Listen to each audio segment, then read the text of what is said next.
आप सभी लोग को मेरी तरफ से नमस्कार और गुड इवनिंग भी। जैसा कि आप लोग ये समझ पा रहे हैं कि आप लोग का बोर्ड एग्ज़ाम बहुत ही नज़दीक आ गया है। आज फरवरी में 2 तारीख आज ये ख़त्म हो गया। 24 फरवरी से आप लोग का एग्ज़ाम भी है। तो हम आप लोग की हेल्प करने के लिए एक आज वीडियो अपलोड करने जा रहे हैं। जैसे जो 2024 का क्वेश्चन आपका हुआ था, यानी क्वेश्चन पेपर बोर्ड एग्ज़ाम 2024 का, उसका कुछ क्वेश्चन जो है हम आपको बताएंगे। उसको आप ध्यान से जो है देखिएगा, यानी जो आपका प्रैक्टिस सेट है उससे।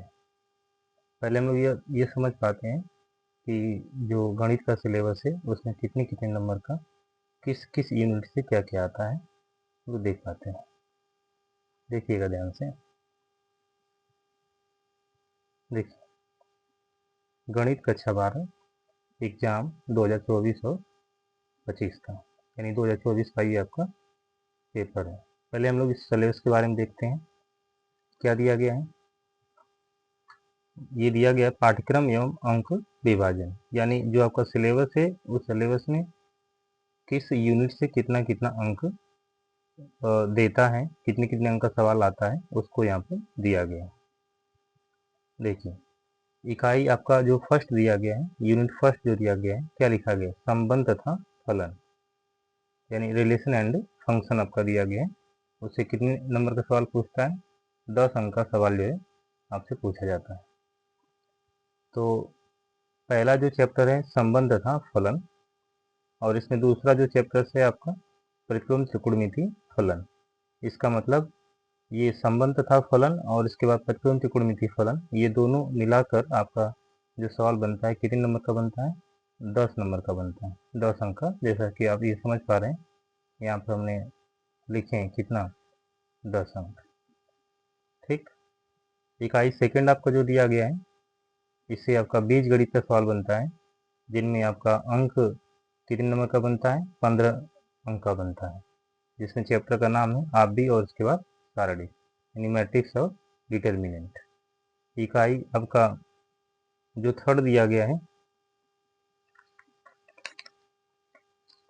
इकाई जो थर्ड आपका दिया गया है जिसका नाम है कलन, यानी 44 नंबर का सवाल यहाँ से बनता है, 44 अंक का सवाल यहाँ से बनता है, जिन पहले चैप्टर का नाम है सततता तथा अवकलनीयता।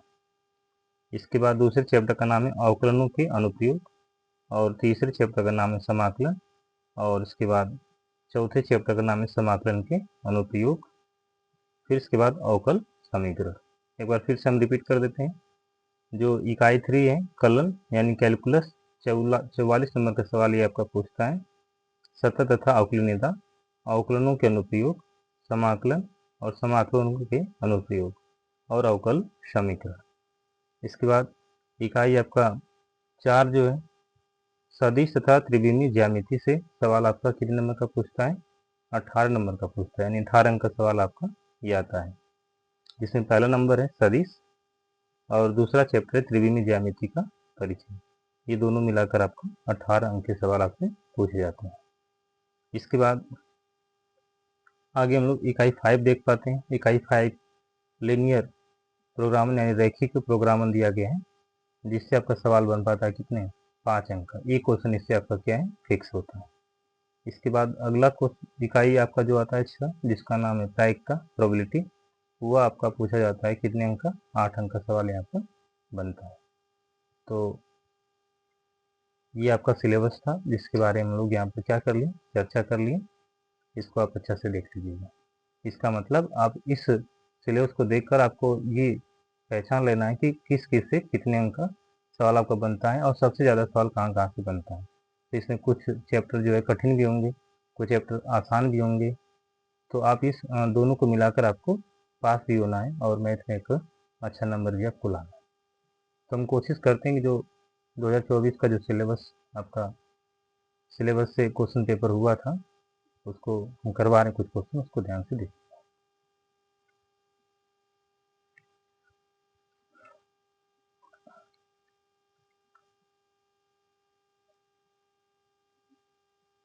देखिए, पहले हम लोग ये देख पाते हैं कि 2024 का जो सेट आया था वो किस तरह से आया था। देखिए, गणित है, सेट पहला है 2024, और ये क्या है, पेपर संकेत यानी पेपर कोड है 324 ई और यक्स, कैपिटल ई और यक्स। कितने नंबर का सवाल टोटल आता है? 100 नंबर का आता है।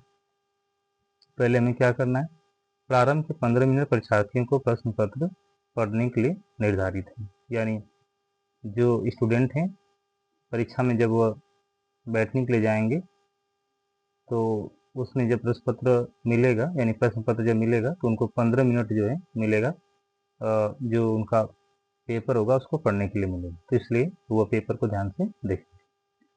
इसके बाद आगे जो कंडीशन दिया गया है, निर्देश फर्स्ट में, इस प्रश्न पत्र में कुल कितने प्रश्न हैं? 9 प्रश्न हैं। दूसरा, प्रत्येक प्रश्न के प्रारंभ में स्पष्टतः उल्लेख किया गया है, यानी कि उसके कितने खंड करने हैं। जो आपके प्रश्न हैं प्रारंभ में ही आपको बता दिए गए हैं कि उसके कितने खंड करने हैं, यानी एक आपका जो भी पहला का होगा, दूसरा का होगा, तीसरा का होगा, तो उसमें से बताया गया 3 करना है, 4 करना है, 5 करना है, कितना करना है वो बताया गया। तीसरा पॉइंट, सभी प्रश्न अनिवार्य हैं। चौथा, प्रश्नों के अंक उनके समूह क्या है, अंकित है। जो भी प्रश्न होंगे उनके सामने अंक क्या है, दिए गए हैं। इसके बाद अगला, प्रथम प्रश्न से आरंभ कीजिए और अंत तक करते हुए जाइए। यानी पहले से हमको शुरू करना है और अंत तक करते जाना है। जो प्रश्न सबसे पहले आएगा उसको अच्छे से आएगा, उसको सबसे पहले करेंगे। जो प्रश्न ना आता हो उस प्रश्न पर समय नष्ट मत कीजिए। यानी ये साफ साफ यहाँ पर आपको बता दिया है, जो प्रश्न आपको ना आता हो, थोड़ा डाउट हो या एकदम नहीं समझ में आता हो, तो आप उसको छोड़कर दूसरे क्वेश्चन पर आप चले जाइए, समय बर्बाद मत कीजिए। इसके बाद आपका दिया सभी खंड आपको करना है। इसका मतलब हम ये समझ पाते हैं कि जो क्वेश्चन नंबर आपका फर्स्ट यहाँ पर दिया गया है कि सभी खंड कीजिए। प्रत्येक खंड का सही विकल्प चुनकर अपनी उत्तर पुस्तिका में लिखिए। प्रत्येक खंड का सही विकल्प चुनकर अपनी उत्तर पुस्तिका में लिखिए। तो पहले का जो क नंबर सवाल आपका दिया गया है,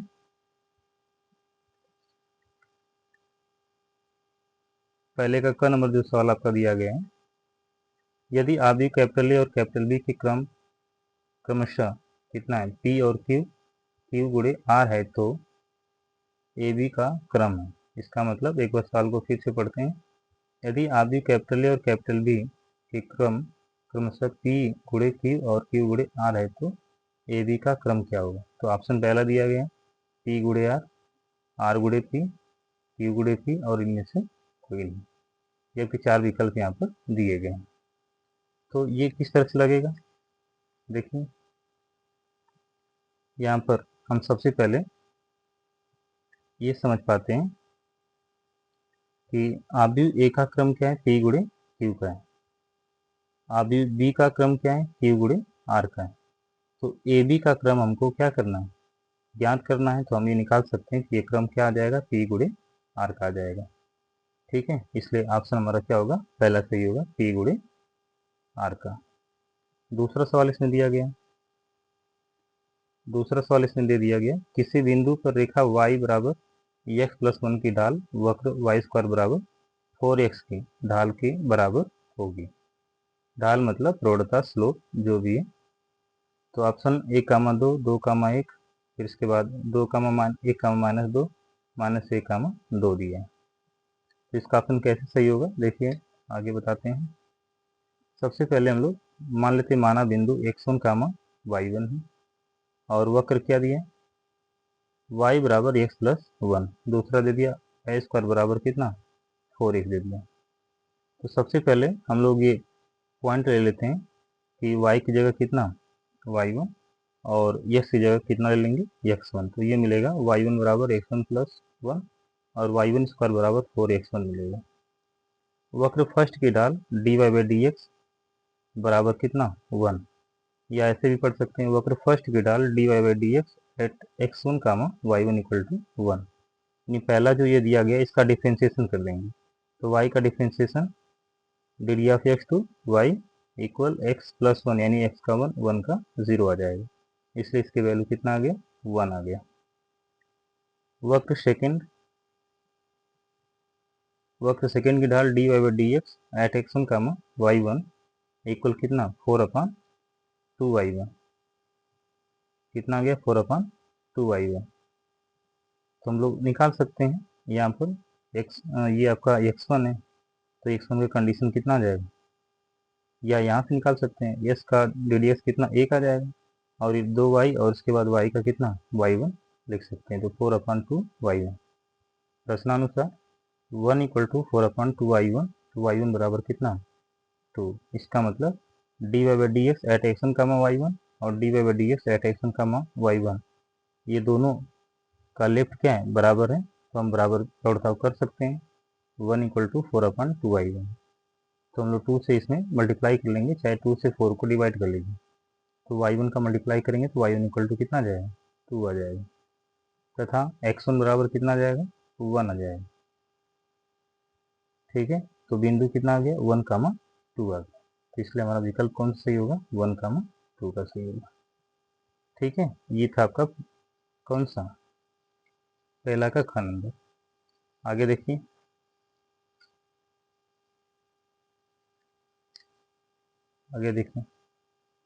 पहला का ग नंबर क्या दिया गया है, समाकलन यानी integration root of 1 plus sine 2x D x का मान हमको ज्ञात करना है। ऑप्शन दिया sine x plus cos X plus C, sine X minus cos X plus C, cos X minus sine x plus C, और चौथा number cos X minus sine x plus C दे दिया गया। तो इनका सोल्यूशन हो गया integration root of 1 plus sine 2x और डी एक्स। तो इंटीग्रेशन हम लोग 1 को क्या लिख सकते हैं sine square X plus cos square X plus 2 sine X into cos x और डी एक्स लिख सकते हैं। तो A square plus B square plus 2ab लिख सकते हैं। तो ये हो गया आपका sine x plus cos x का होल स्क्वायर।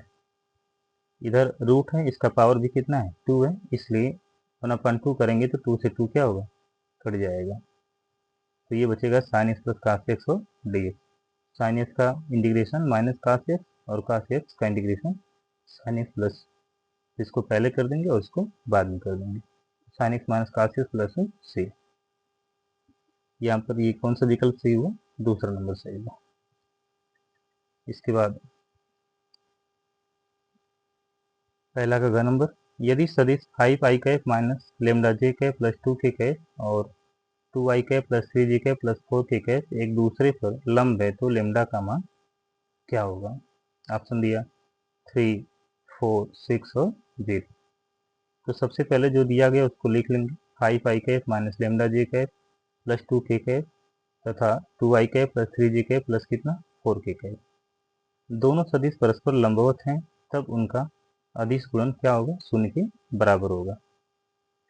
तो आपको मालूम है कि vector A dot vector B का मान क्या होता है 0 आता है, इसलिए ये वाली वैल्यू और ये वाली वैल्यू, ये इसको हम सपोज करते हैं कि वेक्टर ए की वैल्यू है और इसको सपोज करते हैं कि वेक्टर बी की वैल्यू है। तो आपको मालूम है प्रतिबंध कि i dot i equal to कितना 1 होता है, जे डॉट जे की वैल्यू कितना होता है 1 होता है, के डॉट के की वैल्यू कितना होता है 1 होता है। तो इनकी जो वैल्यू 1, 1 आती है तो हम संबंध बना सकते हैं 5i कैप और डॉट 2i कैप, तो ये कितना आ जाएगा 10 आई डॉट आई की वैल्यू 1 माइनस लेमडा और प्लस 3, तो minus 3 lambda J dot J की वैल्यू 1, 2 यानी 2 का मल्टीप्लाई 4 में कर लेंगे तो 8 के डॉट के की वैल्यू 1। तो ये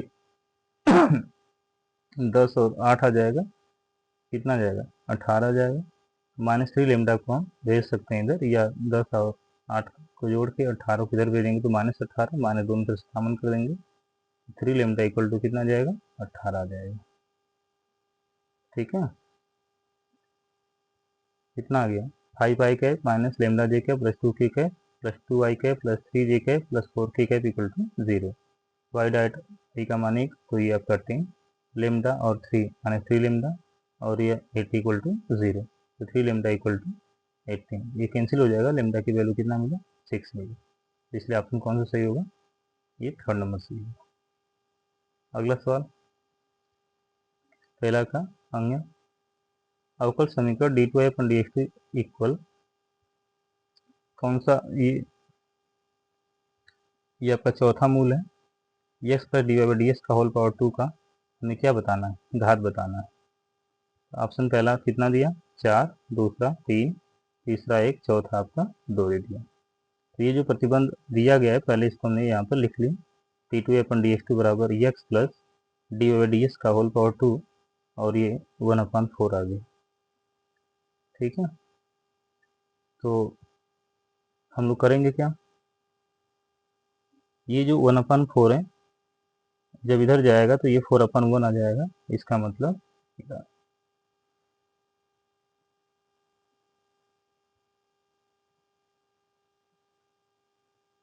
तो ये कितना आ जाएगा, D two upon D x two का whole power 4 equal x plus D Y D X whole square हो जाएगा।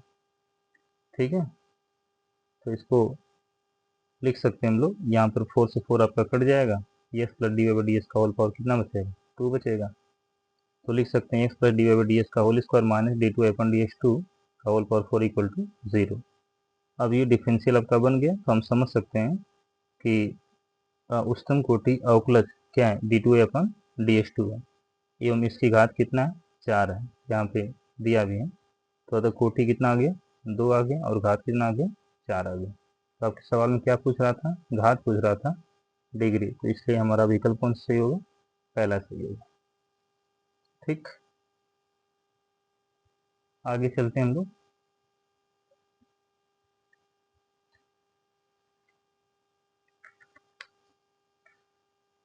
आगे चलते हैं, अगला क्वेश्चन देखिएगा। सभी खंड कीजिए, क्वेश्चन नंबर दूसरा का है और पहला दूसरा का नंबर, दर्शाइए कि फलन f x equal to x plus 2 यदि एक्स नॉट इक्वल टू 0, 1 यदि एक्स इक्वल टू 0 पर यह क्या है, संतत नहीं है, यानी डिसकंटिन्यूअस हमको यहाँ पे दिखाना है। तो सबसे पहले हम लोग यहाँ पे लिख देते हैं, दिया है एफ एक्स बराबर x plus 2 at x not equal to 0, 1 x equal to 0। X equal 0 पर सततता की जांच कीजिए, यानी जांच करेंगे तो एफ एक्स बराबर कितना आ जाएगा, 1, क्योंकि इधर एक्स का फंक्शन तो है नहीं, केवल 1 है, तो इसलिए f of x equal to कितना, 1 आ जाएगा। ठीक है, तो हम लिख सकते हैं इसकी वैल्यू कितना, 0, तो एफ ऑफ 0 इक्वल टू 1। दूसरी बात क्या ले सकते हैं हम लोग, यल एच यल ले सकते हैं, limit h tends to 0 power minus, तो इसको बोलते हैं हम लोग लेफ्ट हैंड लिमिट। तो limit h tends to 0 of f x, limit h tends to 0 f of 0 minus h. तो जो 0 माइनस एच आया एक इसकी वैल्यू है, एस की वैल्यू, तो हम लोग यहाँ पे क्या कर लेंगे, 0 माइनस एच रख सकते हैं। तो limit h tends to 0, 0 minus h plus 2। तो अगर एच किधर अग्रसर हो रहा है, 0 की ओर हो रहा है, तो जहाँ पर एच आएगा उसकी वैल्यू को 0 रखेंगे, 0 माइनस 0 यानी 0 आ जाएगा। तो 0 में प्लस 2 ऐड कर लेंगे तो कितना मिलेगा, 2 ही मिलेगा। इसी तरह से right hand limit, limit h tends to 0 plus, तो यहाँ पर प्लस आ जाएगा, तो इससे समझ जाएंगे कि राइट हैंड लिमिट है एफ ऑफ एक्स। तो limit h tends to 0 f of 0 plus h equal limit h tends to 0, 0 plus h plus 2 equal to 2। तो जहाँ पे एच होगा वहाँ पे 0 रखेंगे, इसलिए 0 में 2 ऐड करेंगे तो कितना मिलेगा, 2 मिलेगा। तो आपको मालूम होना चाहिए कि जो ये लेफ्ट की वैल्यू है और ये राइट की वैल्यू है, लेफ्ट हैंड लिमिट और राइट हैंड लिमिट दोनों की वैल्यू बराबर है, और 1 की वैल्यू क्या है, एफ ऑफ 0 की वैल्यू अलग है। तो लिख सकते हैं कितना, L H L equal R H L not equal to 0, चूँकि limit X tends to 0 F x equal to limit X tends to 0 F X not equal to F 0, इसलिए फलन एक्स बराबर 0 पर यह क्या है, सतत नहीं है। तो हम लिख सकते हैं ये फलन कैसा है, डिसकंटिन्यूअस है। ठीक है, अगला क्वेश्चन हम देखते हैं दूसरा का, ख नंबर, दूसरा ख नंबर, साइन और साइन 7 पाई अपान कितना 4 का मुख्य मान ज्ञात कीजिए। Solution sine inverse sine 7 pi upon 4 equal sine inverse sine 2 pi minus pi by 4। आप सोच रहे होंगे कि जिस तरह से साइन इनवर्स साइन थीटा को निकालते हैं, जैसे साइन इनवर्स और sine theta equal to theta होता है, उस तरह से इसको निकालें। तो हमको ये मालूम होना चाहिए कि जो साइन की वैल्यू होती है वो -π/2 से π/2 के बीच की होती है। तो लिखेंगे साइन 2π - π/4, साइन 360 माइनस थीटा बराबर कितना, -sin थीटा।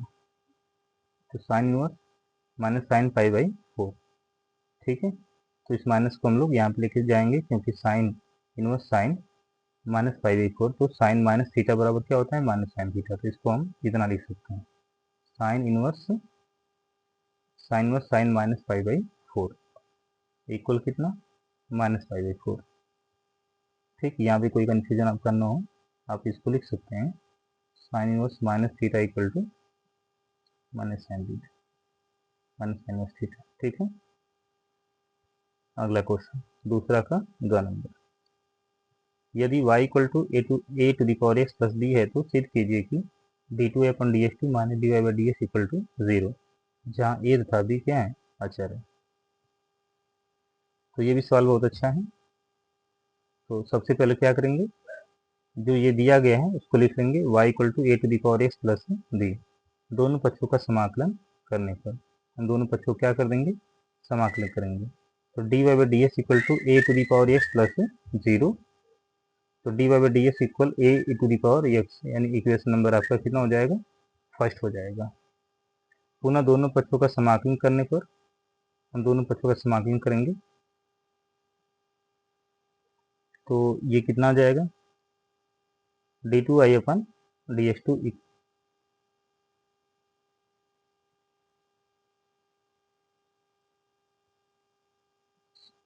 यहाँ पे ये मिसप्रिंटिंग हो गया, हम लोग इसको लिख सकते हैं दोनों पक्षों का अवकलन करने पर, क्या करने पर, अवकलन करने।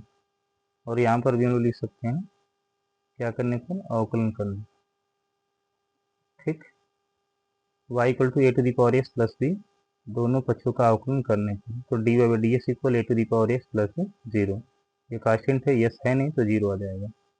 तो इक्वेशन नंबर फर्स्ट बना, दोनों पक्षों का अवकलन करने पर, तो d2/dx2 equal a to the power x। फिर इसके बाद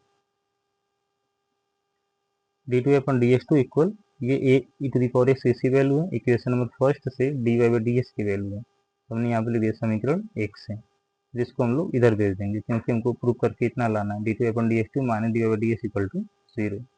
तो d2/dx2 minus dy/ds equal to 0, ये हम लोग को क्या करना था, प्रूव करना था, ठीक है। इसके बाद दूसरा का घ नंबर देखिएगा, दूसरा का घ नंबर।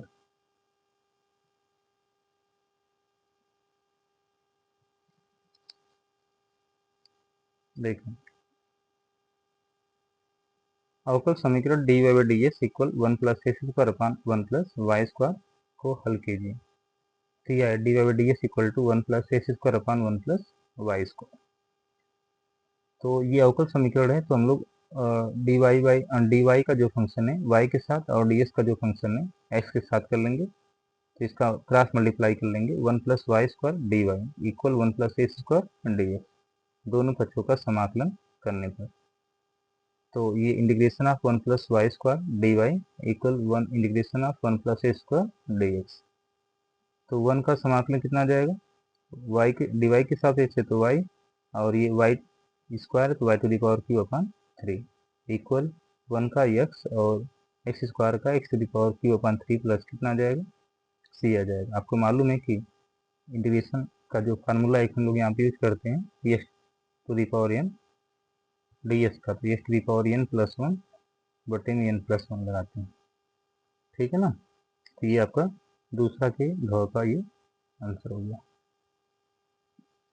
आगे चलते हैं, किसी दौड़ में कैपिटल ए के जीतने की प्रायिकता 1/3 तथा बी के जीतने की प्रायिकता 1/4 है। इस दौड़ में कैपिटल ए और कैपिटल बी में से कोई न जीत पाए, इसकी प्रायिकता ज्ञात कीजिए। ये क्वेश्चन आपका किससे है, प्रोबेबिलिटी से है। एक बार सवाल को फिर से पढ़ देते हैं। किसी दौड़ में कैपिटल ए के जीतने की प्रायिकता 1/3 है तथा कैपिटल बी के जीतने की प्रायिकता 1/4 है। इस दौड़ में ए और बी में से कोई न जीत पाए इसकी प्रायिकता ज्ञान कीजिए। ठीक है, तो सबसे पहले जो दिया उसको लिख लेते हैं। कैपिटल ए की जीतने की प्रायिकता 1/3 और बी की जीतने की प्रायिकता बराबर 1/4। कहाँ पे दिया था? सवाल में, अकॉर्डिंग टू क्वेश्चन। ए की न जीतने की प्रायिकता, एक जीत रहा एक न जीत रहा है, तो हम लोग एक में से 1/3 को घटा देते हैं, सब्ट्रैक्ट कर देते हैं, तो ये 2/3 मिल जाएगा। इसी तरह से बी के न जीतने की प्रायिकता बराबर 1 - 1/4, तो 4 में से 1 को घटा देंगे तो ये कितना आ जाएगा? 3/4 हो जाएगा। ए तथा बी दोनों के न जीतने की प्रायिकता, प्राय दोनों न जीत पाए, तब क्या करेंगे? फार्मूला लगाएंगे, प्रोबेबिलिटी, ये क्या बोलते हैं इसको? प्रोबेबिलिटी बोलते हैं। P A dash intersection of B dash, तो लिखेंगे इसको P A dash into P B dash. तो पी ए डैश की वैल्यू कितना है? ये आपका 2/3 है। ये वैल्यू किसकी वैल्यू है? पी ए डैश की वैल्यू। और ये वैल्यू किसकी है? पी बी डैश की वैल्यू। तो ये आ गया 2/3 और ये हो गया 3/4। तो 3 से 3 आपका कट जाएगा और ये 2 से 4 भी कटेगा, तो इसका मान कितना आ गया? 1/2 आ गया। ठीक है, आगे चलते हैं। क्वेश्चन नंबर तीसरा का क नंबर, सभी खंड कीजिए, यानी सवाल तीसरे में क्या करना है? पूरे प्रश्न को हल करना है। क दिया गया है प्राकृतिक संख्याओं के समुच्चय कैपिटल एन पर एक संबंध r equal to set of a, b such that a, b belongs to capital N तथा a = b स्क्वायर से व्यक्त किया गया है। क्या a, b belongs to capital R, b, c belongs to capital R imply that a, c belongs to capital R सत्य है? एक उदाहरण द्वारा इसकी पुष्टि करना है। सवाल को हम फिर से पढ़ देते हैं। प्राकृतिक संख्याओं के समुच्चय n पर प्राकृतिक संख्याओं को कैपिटल N से दर्शाते हैं, पर एक संबंध r equal to set of a, b such that a, b belongs to capital N तथा a equal to b square से व्यक्त किया गया है। क्या a, b belongs to capital R, b, c belongs to capital R, a, c belongs to capital R सत्य है? इसको एक उदाहरण द्वारा इसकी पुष्टि करना है। ठीक, तो देखिए, सबसे पहले जो दिया गया सवाल में है उसको लिख लेते हैं। माना a, b बिलोंग करता है किसको? R को, यानी a और b जो यहाँ पर क्या है, इनके ऑर्डर जो दिए गए हैं वह real. b, c belongs to capital R, ये भी रियल है। तब a, b belongs to capital R, तो फिर क्या लिखेंगे? हम कह सकते हैं कि a इक्वल टू कितना? b स्क्वायर, जो कि यहाँ पर दिया है सवाल में, a equal to b square, equation number first. b, c belongs to capital R, तो b equal to c square, equation number second. समीकरण 1 से हम लोग b की वैल्यू जो c स्क्वायर है उसको हम लोग समीकरण नंबर 1 में क्या कर देंगे? रख देंगे। तो ये मिल जाएगा आपका a equal to b square, b की जगह रखना है c स्क्वायर, c स्क्वायर का होल पावर 2, समीकरण नंबर 2 से। ठीक, तो ये कितना प्राप्त हो जाएगा? a इक्वल टू c⁴, ये 2 का गुणा 2 में कर देंगे, घात का घात में गुणा होता है, तो a इक्वल c⁴ हो जाएगा। जब a इक्वल c⁴ हो जाएगा तो हम कह सकते हैं कि a, c बिलोंग करता है किसको? कैपिटल R को। Sorry, a, c not belonging to capital R, यानी ये बिलोंग इसको नहीं करते हैं। कैसे सत्यापन करते हैं? माना a, b, c belongs to capital N इस प्रकार है कि यदि a बराबर कितना? 16 और b बराबर 4 तथा c बराबर कितना? 2।